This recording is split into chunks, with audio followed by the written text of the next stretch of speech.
The question was, when you look at physicals, do you look at the heart girth? So that would have been the line from the top of the horse's withers to the bottom of his belly. So yeah, I think that's important. You want to see, you know, some of that is going to be how much you can train on a horse. You know, you want to have a lot of room for the heart, a lot of room for the lungs to expand, but you also want to look at indications of whether the horse is going to be able to stand training. You know, if he's very narrow or if he's very thin or, you know, something like that. You don't necessarily want a horse that's going to train down to, you know, be this big. So, any other questions? Yes? Precocious means early, early and fast, a speedy type. You know, precocious might be a 2-year-old that can start anytime between April and August, you know, depending on what the breeding is of their 2-year-old year. You know, 2-year-old races usually start about April, and those are very, very short in distance, you know, 2 furlongs usually. So, you know, precocity describes speed and earliness, you know, maturing early.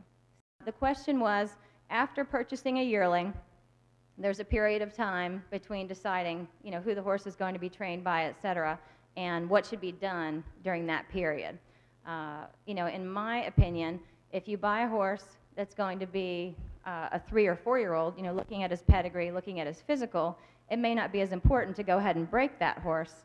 You know, you may want to turn him out for a while. You know, you want to look at that horse as an individual from, you know, both the genetic side and the physical side. What we would do normally on our place, because we do break a little bit, we'll bring yearlings home that we buy for clients, and we will turn them out and let them relax after the sale. And then we'll just kind of see how they're coming along. But we will try to accustom them to the breaking process, you know, pretty early.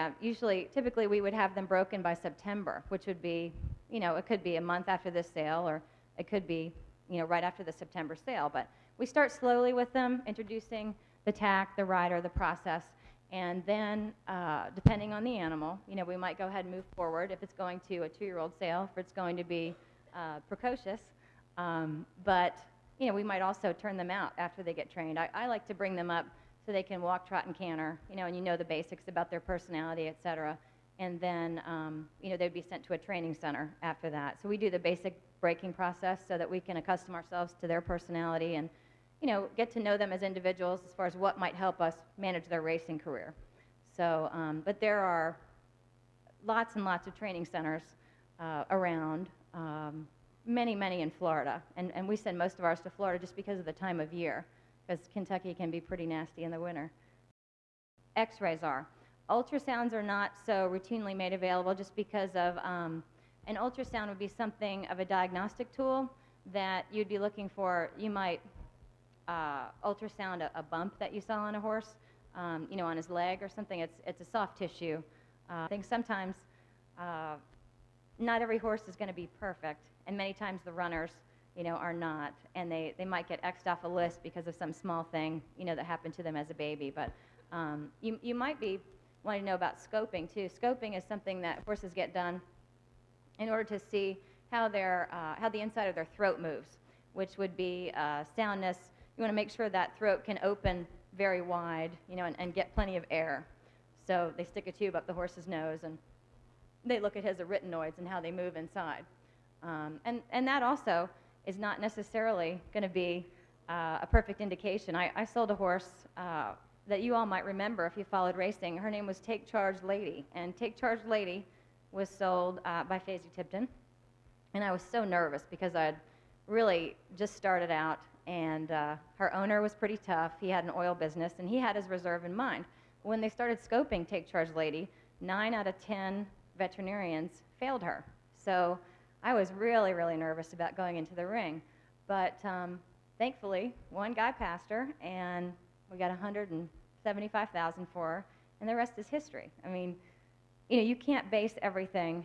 I hope there's not too many veterinarians in the audience, but you can't, you know, veterinarians are just like your family doctor. You know, they're concerned about, you know, business and how things are at this time and liability. They can't judge, you know, how a horse is going to perform right off that one exam. What it costs to get in here? No, there's lots of variables. I mean, The stud fee is one consideration, but you know, the routine, daily, everyday care of the horse, I'm not sure, it's been a while since I've had a horse in New York, but the cost in Kentucky, I guess it averages out to be $25 to $35 a day to keep the horse. Whether it's a yearling, you know, the costs get higher as you get into training and that sort of thing. And a lot depends on the region of the country you're in, and we do not make money at that. That is, we lose money at that, yes. Thankfully, I'm not an expert in that area, but I'm sure that there have been some changes in the genetics of the horse, you know, because of the selective way we've bred. I mean, it seems like fashion or, you know, trends have made us breed more for speed, you know, through the years. You breed a fast horse to a fast horse and you get a fast horse, right? One of the things Wayne Lucas says is there's three qualities that are very, very important in a horse: speed, speed, and speed. So yes, I'd say there probably have been some genetic changes, but I don't have the scientific background to really answer that well. Yes, the question is, if a horse is bought at this sale, as a yearling in August, can he be ready to run next year here in August? And I would say the answer is yes, absolutely he can be. You know, there are things that happen along the way that, you know, you can't prevent, but absolutely, because you know, horse becomes 2 January 1st, and, you know, depending on who that horse is and what he's done, hopefully he will have the ability. If you come to my barn, I'll show you which one, okay? Thank you.